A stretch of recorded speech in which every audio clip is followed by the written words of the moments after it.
ایک غلطی مسجد نبوی میں دیکھی گئی ہے کہ اکثر لوگ امام سے اگلی صف میں کھڑے ہو کر نماز پڑھتے ہیں۔ تو واضح رہے یہ بات کہ جماعت کی نماز اس میں اقتداء صحیح ہونے کے لیے شرط یہ ہے کہ مقتدی امام سے پیچھے ہو۔ اگر مقتدی امام سے بڑھ جائے گا تو اس کی نماز فاسد ہو جائے گی۔ اب اس اصول کی روشنی میں جو حضرات بھی، جیسا آپ کو یہاں تصویر میں نظر آ رہا ہے اس ویڈیو کے اندر، کہ یہ جو بینرز لگے ہوئے ہیں، یہ جو رکاوٹوں پر انہوں نے اسٹیکرز لگائے ہوئے ہیں کہ یہ امام کے کھڑے ہونے کی جگہ ہے، اس کا مطلب یہ ہے کہ امام اس سیدھ میں کھڑا ہوا ہے آگے چل کر ریاض الجنہ کے اندر، تو اس حد سے آگے جو بھی کھڑا ہو کے نماز پڑھے گا ان میں سے کسی کی بھی نماز نہیں ہوگی، نماز فاسد ہو جائے گی، اور وہ نماز واجب الاعادہ ہے، اس کو دوبارہ لوٹانا ہوگا۔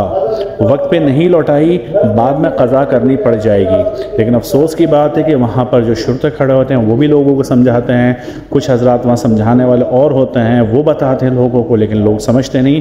اور حد تو یہ ہے کہ جمعے کی نماز میں باہر دروازے تک لوگوں کو دیکھا گیا ہے کہ مطلب 10-10 12-12 صفحے آگے امام سے کھڑے ہو کر نماز پڑھتے ہیں۔ تو آپ خود اندازہ کر لیں کہ امام سے آگے جب نماز نہیں ہوتی ہے، جو بھی امام سے آگے جائے گا وہ نماز ان کی فاسد، دوبارہ واجب الاعادہ۔ اور مدینہ منورہ مسجد نبوی کے نماز 50,000 نمازیں اجر کے اعتبار سے بڑھ جاتی ہیں، تو وہاں ہماری اتنی قیمتی نماز ضائع ہوتی ہے صرف ناسمجھی کی وجہ سے، لا علمی کی وجہ سے۔ کوشش کریں کہ اپنی نمازوں کو سنواریں وہاں پر اور درست انداز میں نماز پڑھیں وہاں پر۔